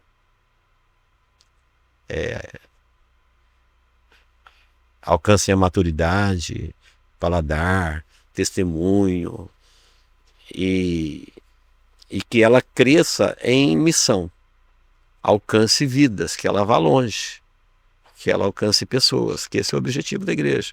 A proposta de Deus para Abraão era: em ti serão benditas todas as nações da terra. Israel falhou aí. Israel falhou porque Israel não quis levar o evangelho de Jesus que viria um dia para todas as nações. Foi fazendo amizade, parcerias, foi se mundanizando, né? E com isso Israel foi cortado e entrou nós, a igreja. A igreja tem essa missão agora, de levar o evangelho para todas as nações. Então, pelo nosso tamanho, pela nossa estrutura, até hoje, você vê que a nossa estrutura humana, ela é bem limitada. Então nós somos uma pequena igreja que fazemos, pelo nosso tamanho, um grande trabalho missionário, um grande trabalho evangelístico, um grande trabalho também de crescimento, porque é uma igreja que a pessoa tem, se ela tiver interesse, ela cresce espiritualmente, é bem focada na palavra, no ensino, na singeleza de servir a Deus. Então eu acredito que eu definiria que nós somos uma igreja pequena, sim. Pastor, a gente quer agradecer muito a disponibilidade do senhor de vir aqui conversar com a gente, ter enfrentado aí as câmeras, mas para nós é muito especial porque o senhor é o nosso pastor e não só, parece até leitura bíblica, né? O senhor é meu pastor. Mas o senhor sempre apoiou esse projeto, o senhor desde o início falou, olha, vai lá, começa, né? E a gente ainda usa muito da igreja, né? Mas nós não tínhamos nada, só tinha um boné, né? O pastor até brinca, vocês começaram a vocação só com o boné, e foi isso mesmo, a gente só tinha um boné. E o Senhor tem abençoado também esse projeto, né? Eu acho que a nossa intenção aqui é a mesma, de ser relevante, né, com esse trabalho. E hoje nós estarmos aqui comemorando um ano para um projeto que nós pensamos inicialmente em 10 gravações, né? Pois é. Não, vamos fazer 10 gravações, a gente solta. E hoje nós estamos completando um ano, para nós é muito simbólico trazê-lo aqui. A gente quer agradecer. E o nosso desejo, a nossa oração é que o Senhor continue abençoando o ministério da Manancial e que o trabalho continue sendo relevante, né? Amém. Porque eu acho que muito do que nós fazemos e plantamos aqui nesse ministério, nós nunca vamos saber, né? E eu acho que a ideia é essa mesmo, que se a gente souber, a gente se envaidece, né? Sim. Então é melhor que a gente não saiba e que a gente ganhe os frutos lá no céu, né? Essa é a nossa visão. Apesar de eu não querer estar aqui, mas foi bom estar aqui. Que bom. Participar desse um ano. Eu sei que todo início é desafiador, é assustador. Muita gente não começa nada exatamente pelo medo do início. O início, ele é um desafio. Existe o risco de naufragar, existe o risco de desistir, de se frustrar. Então eu louvo a Deus por um ano de vitória. O podcast está vivo, está abençoado, está crescendo, como eu acabei de dizer agora há pouco, gradativamente. É o jeito que Deus opera. É o jeito que Deus opera, é gradativo. O que cresce de uma vez é inchaço. Inchaço não é bom, né? Músculo cresce devagar, agora inchaço cresce numa pancada, só que não é bom. Então eu louvo a Deus e que Deus continue abençoando vocês, dando direcionamento. Amém. Para que tudo, que um dia na glória vocês possam colher o fruto disso e ver até onde vocês chegaram. Todos nós, né? Todos nós estamos envolvidos nisso. Também tem que agradecer publicamente aí a Gabriela Laluce, que tem acompanhado aí a técnica, a Amanda Secati também, que tem sido bravas guerreiras aí na manutenção, porque a gente não faz sozinho, né, Hélio? Claro. A gente precisa de toda uma equipe aí apoiando, e sem contar todas as outras pessoas que já passaram por aqui, de maneira que não apresentaram nas câmeras, né? Sim. Pessoas que ajudaram a gente a construir tudo isso, e aí tem que citar nominalmente o meu pai, Ademir Roberto, que muita coisa que ele fez, o Jorge também, o Jorge Forte, que ajudou muito a gente aqui, enfim, várias pessoas. É uma palavra de gratidão, tá? Isso não é praxe do Vocação Podcast, a gente não fica aqui, a gente foca mais no conteúdo, mas eu acho que hoje é um dia específico para a gente agradecer a todo mundo. E para que também você agradecer também os nossos convidados, né? Com Todos certeza. os nossos convidados que toparam, que vieram aqui, que contribuíram com histórias, com todo o conteúdo, somos muito gratos, né, Gui? E não receberam nada para estar aqui, nós não contratamos ninguém para estar aqui, as pessoas vieram por... sinto lhe dizer, pastor, mas não vai ter nenhuma verba. Mas se o pessoal de casa quiser, a chave Pix está aqui desse lado. Mas eu agradeço pela água. A água boa. Ô, pastor, eu trouxe uma torcida. Trouxe a Aninha também, né, Aninha? Obrigado por ter vindo aí. Vem cá. Vem. Tem gente que não sabe quem é a Aninha. Vai lá, Aninha. Aparece ali do lado do teu pai. Ele pode passar no meio da câmera, não tem problema, não. A Aninha... Quebrar o protocolo aqui do Vocação. Olha, abaixa um pouquinho aí, Aninha. Aí, agora... ruim quando joga... Time ruim quando vai jogar fora, leva a torcida. É importante levar a torcida, né? A gente sempre finaliza aqui o Vocação com uma pergunta muito baseada no que nos trouxe a essa mesa, um pouquinho da ideia nossa aqui, que foi Martinho Lutero e o sapateiro. Naquele momento em que um sapateiro para Lutero na rua e fala assim: Lutero, como é que eu posso servir melhor a Deus? E Lutero responde com uma frase excepcional. Falou: olha, faça um bom sapato e venda a um preço justo. No sentido de que toda profissão, quando bem desempenhada, quando bem desenvolvida, ela nos ajuda a servir melhor a Deus. E aí a gente sempre fala isso para o professor, para o médico, para o advogado, para o empresário, para todas as profissões. E hoje nós queremos fazer essa pergunta para um pastor. Como que um pastor pode servir melhor a Deus? Talvez o pastor seja a pessoa que vai ter mais dificuldade de responder essa pergunta. Porque o sapateiro é só fazer um bom sapato. E o pastor, ele pode servir melhor a Deus estando em comunhão com Ele, o máximo que ele puder. Porque Deus pode dirigir ele para muitos caminhos. Então, sendo sempre humilde, dependente de Deus, pobre de espírito, como diz a palavra, e viver uma vida de comunhão diária. Nunca deixar que aquilo que Deus fizer, ele tome isso como glória humana, porque a soberba é a matéria-prima para a queda,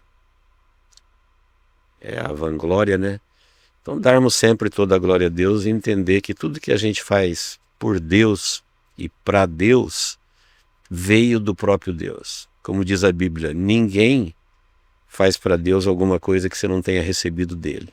Se fizer para Deus alguma coisa que você não recebeu dele, essa planta será arrancada. Disse Jesus: toda planta que meu Pai não plantou será arrancada. Então eu creio que é isso. Amém. Obrigado, pastor. Obrigado a você que acompanhou a gente aí até agora, que tem acompanhado esse trabalho nosso. A gente está iniciando aí a segunda temporada do Vocação Podcast e todo sábado vai ter um material novo para você, tá? Agora em estúdio novo, estúdio aí todo com visual preparado para entregar melhor para vocês aí os conteúdos. Assim como a gente sempre fez aqui, bons profissionais, pessoas que são de destaque aí na sociedade dentro de várias profissões e que vai ter esse bate-papo aqui falando um pouquinho da história, um pouquinho da profissão, assuntos relevantes. Esse que é o nosso principal objetivo aqui, tá? E a gente pede para você se inscrever nos nossos canais, tá? Nós estamos aí no YouTube, Facebook, Instagram, Spotify, Deezer, Apple for Podcasts, Amazon Music, Kawaii, TikTok, várias redes sociais, você pode procurar a gente. Se você seguir a gente, sempre que a gente conseguir, sempre que tiver um material novo, um conteúdo atual, você vai estar recebendo isso aí com exclusividade na tua rede, tá? Então se inscreva aqui no YouTube, ativa o sininho, porque isso é uma maneira que você sempre vai estar recebendo todos os conteúdos que nós estivermos preparando aí para vocês, tá? E agradecer também o pessoal aí da Água A e da Água G, que está conosco aí em mais um episódio. Água de qualidade, uma água mineral, natural, uma água que tem uma alcalinidade muito boa para o organismo, 7,71, uma excelente água. E fora os minerais também, que vai estar ajudando aí no seu processo de hidratação, tá? Invista na sua saúde, se hidrate, e a nossa proposta aqui é para você se hidratar com uma água mineral natural direto da fonte, que é a água A e a água G, tá bom? E temos também a Tex Lemon, que é uma água saborizada, tá? Você que gosta aí de algo mais descolado, sem abrir mão da hidratação, o produto melhor aí que nós estamos indicando é a Tex Lemon, já com o saborzinho de limão ali preparado e as mesmas características de saúde da água, tá bom? Então invista na tua saúde, porque a água A e a água G é a água que mata a sua sede, tá bom? Pessoal, muito obrigado, boa semana para vocês, e sábado tem mais episódio do Vocação Podcast, tá bom? Deus abençoe.